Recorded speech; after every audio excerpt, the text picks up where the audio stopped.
Hello, this is Robert.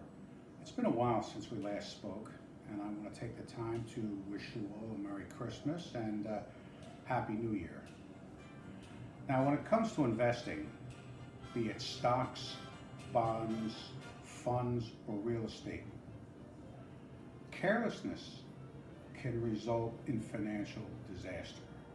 So when it comes to coins, it's best to proceed from the perspective as a collector. When you collect the coins, you get an appreciation for the coin. You learn what makes your coins valuable. And at this particular point, I'd like to break down the different categories that you might want to collect. When it comes to modern mint sets, modern proof coins, and modern commemoratives, this is a very specialized category. The minting of silver coins essentially ended in 1964. For the most part, from 1965 and onward, these coins are copper nickel, so the metal content is really lacking, and they're not as popular as maybe your earlier proof sets or commemoratives.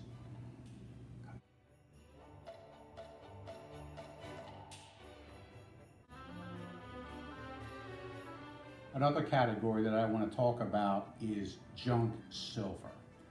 Silver coins were made up to and including 1964 for the most part.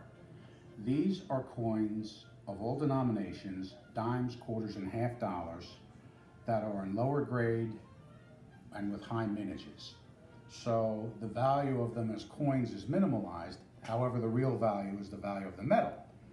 So when you consider silver going from values of $30 to $50 per ounce in the 1980s, it's cheap now.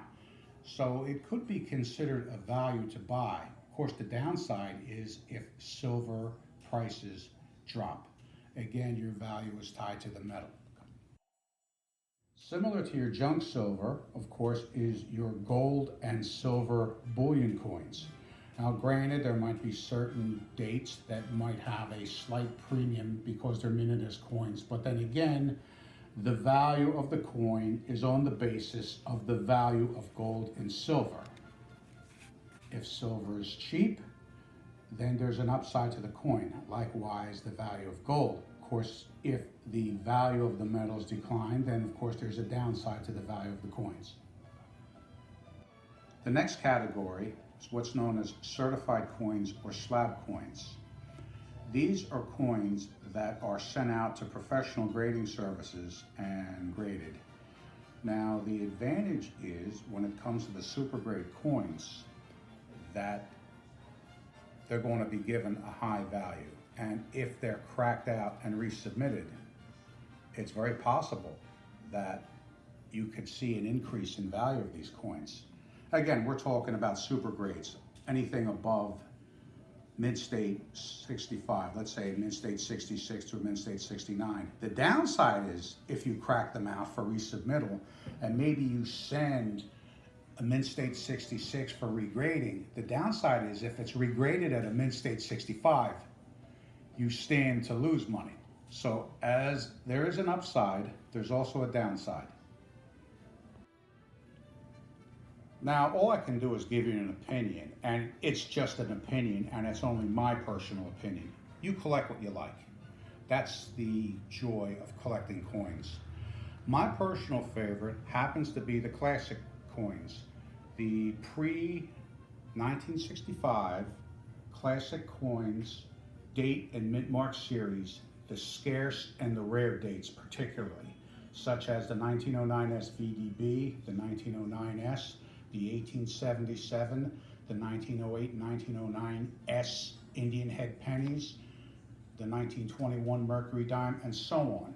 Over time, these particular coins, and just to mention, they don't necessarily have to be in a super grade. They can be in an acceptable grade, even a fine, an F12. But what you'll find is over the years, despite the fact that the prices might go up and down, they have a tendency to steadily appreciate in value. So I think these coins personally are beautiful. I have a preference for the complete sets, naturally the scarce and the rare dates. But again, that's my personal preference, not only from the sense of value, but from the sense of the beauty of the coin. So one final point, I don't consider myself to be any sort of expert. I'm just a regular collector.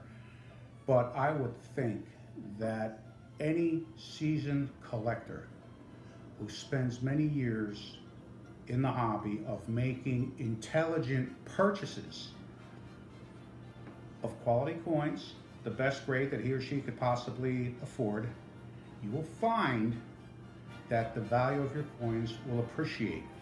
So in spite of yourself, at that point I think you might be an investor. So thank you for your time. We'll be talking again soon.